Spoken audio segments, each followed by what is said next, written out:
যতগুলো মারা গেছে তারও 50% হয়তো মরতো না যদি আমাদের মফস্বল বা ডিস্ট্রিক্ট লেভেলে আমাদের যদি অক্সিজেন সাপোর্টটা থাকতো। এটা এটা এটা থাকেনি এবং এই কারণে অনেকে মারা গেছে। আমার নিজের ভাইরা মারা গেছে। আর মানে মানে এটার কথা কি বলবো, শুধু বগুড়া থেকে ঢাকায় আনতে পারলাম না, ওখানে তারা দিবে কিন্তু অক্সিজেন দিতে পারলো না, আমার নিজের মানে আপন ভাগ্নে মারা গেল। তো মানে এই এই স্বাস্থ্য ব্যবস্থার মানে শিকার হতে হয়েছে কোনো না কোনো পরিবার, আমরা এই ধরনের অবস্থার মধ্যে পড়েছি। তো এই এই সমস্ত বিষয়গুলি আছে।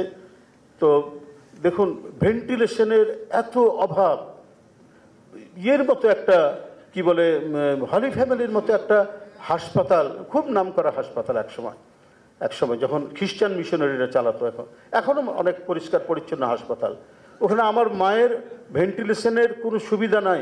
সারা ঢাকা শহরে খুঁজে বেরিয়েছি, খুঁজে বেড়াতে বেড়াতে মানে কোথাও না পেয়ে বাধ্য হয়ে একটা ধানমন্ডির একটা প্রাইভেট ক্লিনিকে, হ্যাঁ বুঝতে পারছি, আমরা সেখানে ইয়ে করেছি বলেছি। তো এই যে ঘটনাগুলো সে মানে এই এই এই জিনিসগুলো আমাদেরকে মানে যোগ করতে হবে বলে আমি মনে করি। আমাদের এগুলো দেখতে হবে যাতে সাধারণ মানুষ অ্যাড্রেস করতে পারে। পরিবেশের উপরে খুব ইয়ে করেছেন, মানে সুন্দরভাবে সেটা বলেছেন। আমার কাছে মনে হচ্ছে যে কার্বন ডাই অক্সাইড যেটা এমিট করে আমাদের এখানে, সেটা ঢাকা শহর এবং অন্যান্য জায়গায় আপনার কি বলে যে ইটের ভাটা, এই ইটের ভাটাটা আমাদের মানে ইয়ের মধ্যে নিয়ে আসতে হবে। কারণ আইন আছে কিন্তু সেটার প্রয়োগ নেই।